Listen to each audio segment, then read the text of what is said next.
Hello traders. तो 26 की video already uploaded है चैनल पे। तो हम बात करते हैं अब 27 की, कहाँ पर अपॉर्चुनिटीज थी हमारे पास। ओके गाइस, तो ये देखो, ये 27 का चार्ट है ये, ठीक है। तो एक अपॉर्चुनिटी यहाँ पर थी जब ये सीपीआर ब्रेकआउट हुआ था। ये बैंक निफ्टी में नहीं थी अपॉर्चुनिटी, बिकॉज ब्रेकआउट के तुरंत ही रेजिस्टेंसेस थे। तो ये अपॉर्चुनिटी मैं दिखाता हूँ, ये निफ्टी के अंदर थी। ओके गाइस, तो निफ्टी में देखो, यहाँ पर ये रियल ब्रेकआउट हुआ था। उससे पहले वो फेक ब्रेकआउट था, क्योंकि सीपीआर के नीचे क्लोजिंग नहीं दे पाए थे। जब ये ब्रेकआउट हुआ गाइस, तो मैंने यहाँ पर शॉर्ट किया था और आप भी यहाँ पर शॉर्ट कर सकते थे, ठीक है। बिकॉज ऑफ द फैक्ट कि सीपीआर को तोड़ने से काफी ज्यादा स्टॉप लॉसेस हिट होते हैं। और बैंक निफ्टी भी उस वक्त फ्री टू मूव था। देखो, एकदम कोई रेजिस्टेंस नहीं था नीचे तक, ठीक है। तो काफी अच्छा पैटर्न था इसमें, ठीक है। उसके बाद गाइस काफी ह्यूज फॉल आया और मैंने यहाँ पर टारगेट बुक कर लिया था। ऑल्दो उसके बाद भी फॉल आया, but doesn't matter. Okay, you have to hold at least 1:2। Then second entry यहाँ पर थी जब यहाँ पर 20 ईएमए का किश आया था। किस यार, किस। ओके, तो यहाँ पर जब रिटेस्ट किया 20 ईएमए को, तब जा करके एक और एंट्री बनी थी, ठीक है। और ये देखो, मॉर्निंग में कितना नैरो रेंज कंसोलिडेशन था, इसलिए यहाँ पर ब्रेकआउट तो मस्त था। अगर हमें ट्रेड लेना था तो ब्रेकआउट ही लेना था, ठीक है। ओके, सो इसलिए मैंने काफी वेट किया था इसके लिए, ठीक है। या तो ये अपसाइड ब्रेकआउट आता या डाउन साइड आता, बट अपसाइड रेजिस्टेंसेस बहुत थे। सो डाउन साइड भी था, बट सीपीआर ब्रेकआउट काफी पावरफुल होता है गाइस। इसलिए ये शायद मैंने इंस्टाग्राम पे भी अपडेट किया था कि सीपीआर ब्रेकआउट ट्रेड मैं ले रहा हूँ, ठीक है। सो मेक श्योर गाइज, अब यूट्यूब को तो सब्सक्राइब कर ही लो, इंस्टाग्राम पे भी फॉलो करना मत भूलना गाइज, ठीक है। तो अब हम बात करेंगे गाइज 28 के। तो हे दोस्तों, अब हम आ गए हैं 28 के चार्ट पे। यहाँ पर आपको काफी कुछ सीखने को मिलेगा। तो गाइज ये देखो, मार्केट जो है काफी नेगेटिव खुला था ह्यूज कैंडल के साथ, ठीक है। तो मैंने सोचा था ये रीटेस्ट करने दोबारा आएगा आज के हाई के पास, बट आया नहीं और काफी फॉल होता चला गया और इसने काफी सपोर्ट्स को तोड़ता चला गया। ऑल्दो शॉर्ट एंट्री बनती नहीं थी इतने बड़े ह्यूज कैंडल के बाद, बट फिर भी मार्केट है यार, वो कुछ भी कर सकता है। आपकी स्ट्रैटेजी कभी भी फेल हो सकती है, ठीक है। तो गाइज मैं सोच रहा था कि यार 20 ईएमए के कहीं आसपास आ जाता तब मैं शॉर्ट करता, बट काफी वेट करने के बाद गाइज 20 ईएमए के पास ये काफी देर में आया, ठीक है। तो ये जो बन रहा है ना, ये 20 ईएमए के पास तो था, बट बैंक निफ्टी बहुत सारी रेजिस्टेंस फेस कर रहा था। तो बेस्ट एंट्री एक कहाँ पर थी मैं आपको बताता हूँ। एक बेस्ट एंट्री थी गाइज यहाँ पर, ठीक है।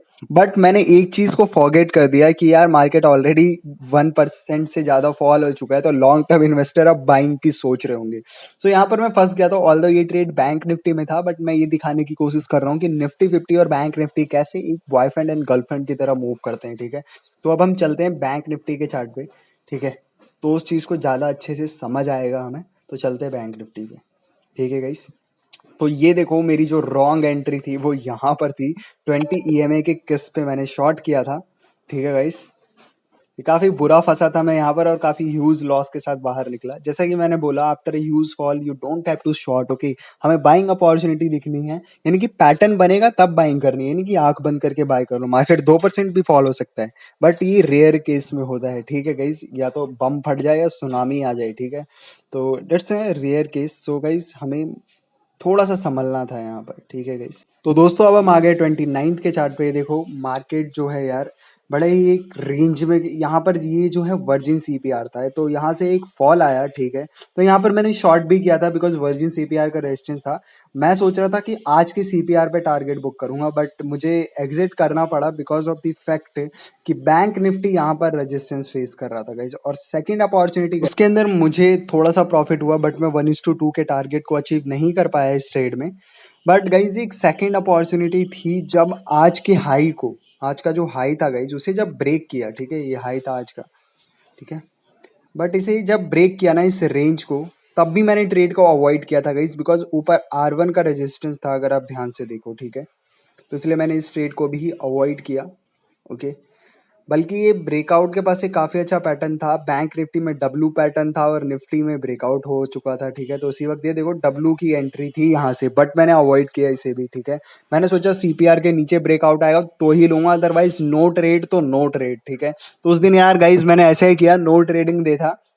और एक मिस्टेक मुझसे हुई गाइज, उस दिन मुझे ये पता चला मार्केट आवर के दौरान आप एक्टिव नहीं रह सकते यार सोशल मीडिया पे। आप आपका कंसंट्रेशन थोड़ा सा लूज हो सकता है। इसलिए उस दिन मेरा कंसंट्रेशन लूज हुआ और मैंने काफी अच्छा ट्रेड छोड़ दिया, मतलब मैंने उस दिन कोई ट्रेड ही नहीं किया 29 को, ठीक है। तो वो अच्छा ट्रेड कौन सा था मैं वो आपको बताता हूँ, ठीक है। ये देखो इस लेवल को काफी बार टेस्ट कर रहा था ना, देन फाइनली जैसा मैंने सोचा था ब्रेक करेगा किया, बट सीपीआर के नीचे क्लोजिंग नहीं आई और मैंने आपसे बोला था इंस्टाग्राम पे कि मैं सीपीआर के नीचे ही ट्रेड लेने वाला हूँ। बट यहाँ से रिबाउंड हुआ काफी अच्छा, और ये जो है ना ब्रेकआउट फेल पैटर्न था गाइस। ये काफी पावरफुल होता है यार, जब ब्रेकआउट फेल होता है ना तो लोगों के स्टॉप लॉस इमीडिएट ऊपर होते हैं और वो हिट करके ह्यूज ह्यूज ह्यूज आता है, ठीक है। देखो ह्यूज आया, ठीक है। बैंक निफ्टी में ये ट्रेड काफी अच्छा था, ठीक है, बिकॉज बैंक निफ्टी में रेजिस्टेंसेस थे नहीं ऊपर इसके बाद, ठीक है। बट गाइज ये ट्रेड भी मैंने नहीं लिया उस दिन, ठीक है। ये 20 EMA का किस भी था यहाँ पर, बट मैंने मिस किया इस ट्रेड को बिकॉज मैं थोड़ा इंस्टाग्राम पे एक्टिव हो रहा था, ठीक है। सो अगले दिन मैंने आई थिंक 30 को मैंने अवॉइड किया इंस्टाग्राम पे अपडेट करना, ठीक है। तो एक काफी पावरफुल ट्रेड था, ब्रेकआउट एंड फेल ट्रेड 29 को। अब हम चलते हैं 30 तो के चार्ट पे। ट्रेडर्स अब हम आ गए हैं 30 के चार्ट पे आ गए हैं। ओके, तो ये लास्ट डे था वीक का, तो हम वहां पर आ गए हैं। यहाँ पर गाइस एक अपॉर्चुनिटी थी बट काफी कॉम्प्लिकेटेड था इस दिन ट्रेड करना गाइस। तो हम इसे चार्ट्स पे समझते हैं। ओके, तो कहाँ पर एंट्री थी कहाँ पर नहीं थी, तो हम पहले चलते हैं निफ्टी 50 के चार्ट पे, ठीक है। देन मैं आपको एक्सप्लेन करता हूँ। तो ये पहले हम आईबीएल और आईबीएच मार्क कर लेते हैं, जो कि साइडवेज मार्केट के लिए होता है। अगर साइडवेज मार्केट है तो हम इनिशियल बैलेंस लो और इनिशियल बैलेंस हाई को मार्क करते हैं। इनिशियल बैलेंस लो और हाई होता है first 1 hour, okay. First 1 hour का हाई और लो, ओके। तो हमने इसे मार्क कर लिया है, ठीक है। तो देखते हैं यहाँ पर एक एंट्री का मौका था, हम उसे निफ्टी 50 के चार्ट से भी समझेंगे, ठीक है। तो इस पे भी हम चलते हैं चार्ट्स के ऊपर, ठीक है। तो ये देखो निफ्टी का जो हम इनिशियल बैलेंस हाई और लो मार्क कर ही नहीं सकते, पता है क्यों?